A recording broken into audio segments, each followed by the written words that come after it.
On the bottom front lip of the hood, we have these 7mm black capture nuts here. I'm gonna go ahead and remove this one here. I'm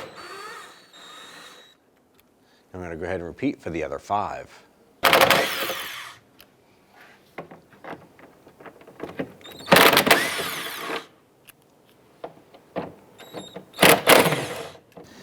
And go ahead and remove the bezel from the hood.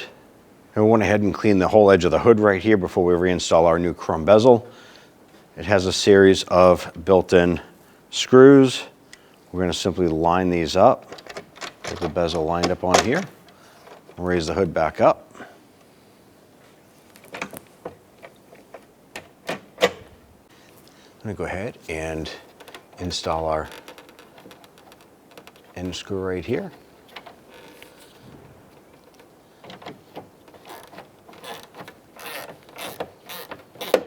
I'm not going to tighten it down. We just want to get that on there pretty good. And we're going to repeat for the other 5.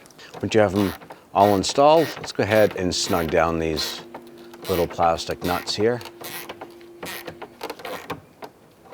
Once they're snug, you're all set.